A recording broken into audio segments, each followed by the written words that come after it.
بسم الله الرحمن الرحيم. عن كعب بن مالك رضي الله تعالى عنه قال: فأشار رسول الله صلى الله عليه وآله وسلم بيده ينزع الشطر من دينك. قال كعب: قد فعلت يا رسول الله.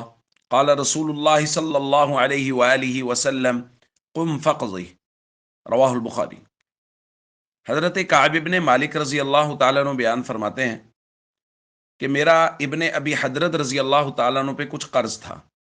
وہ مسجد میں تشریف لائے تو میں نے قرض کا مطالبہ کر دیا اور بات بحث و مباحثہ میں پڑ گئی اور کچھ آوازیں بلند ہو گئیں۔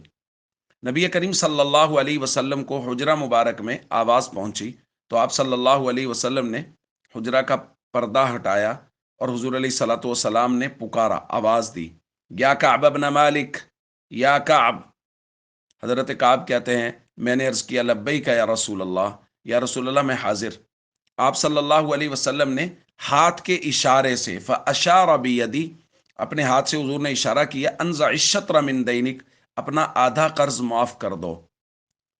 تو حضرت کعب کہتے ہیں میں نے کہا قد فعلت یا رسول اللہ، میں نے کر دیا یا رسول اللہ، میری طرف سے آدھا معاف ہے۔ تو حضرت کعب کہتے ہیں اس وقت نبی کریم صلی اللہ علیہ وسلم نے حضرت ابن ابی حضرت سے فرمایا قم فقضی، اب آپ اٹھیے اور جو باقی آدھا ہے وہ قرض ادا کر دیجئے۔ دوستو، یہ واقعہ ہے نبی کریم صلی اللہ علیہ وسلم کی مبارک سیرت کا، اور اس سے جو ہمیں درس مل رہا ہے وہ یہ ہے کہ اگر دو لوگوں کے درمیان قرض کے معاملہ کو لے کے کوئی بحث و تکرار ہو رہا ہے تو اس بحث و تکرار میں کوئی ایسا آدمی جو دونوں کے ہاں اس کا فیصلہ قابل قبول بھی ہو، وہ دونوں کے ہاں معزز و محترم بھی ہو، اور وہ دونوں کے احوال کو بھی جانتا ہو، یہ بات بھی ساتھ ہے۔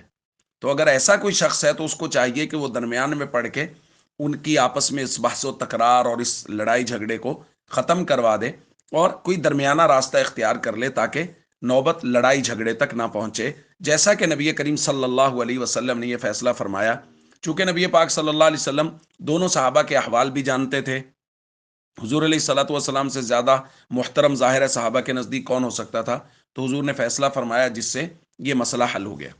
اور اس کے ساتھ جو دوسری بات ہمیں سمجھ میں آ رہی وہ صحابی رسول کا نبی پاک صلی اللہ علیہ وسلم کی بات پر سر تسلیم خم دیکھیے کہ حضور نے فرمایا آدھا قرض معاف کر دو، انہوں نے کہا قد فعلت یا رسول اللہ، میں نے کر دیا یا رسول اللہ، کوئی بحث نہیں، نہیں یا رسول اللہ وہ میرا زیادہ بنتا تھا، یہ پہلے سے زیادتی، کچھ بھی نہیں، بس اللہ کے نبی کی بات آ گئی تو صحابہ نے ہمیشہ سر جھکائے ہیں۔ یہ صحابہ کرام کی شان تھی کہ وہ نبی کریم صلی اللہ علیہ وسلم کی ہر بات پہ اپنی جان تک قربان کرنے کے لیے تیار رہتے تھے۔ ہم سب کو چاہیے معاشرے کا ایک بہترین فرد بن کے رہیں، کسی سے قرض لینا ہے تو نرمی سے وصول کریں، کسی کا واپس کرنا ہے تو بر وقت واپس کرنے کی کوشش کرتے رہیں۔ السلام علیکم ورحمۃ اللہ وبرکاتہ۔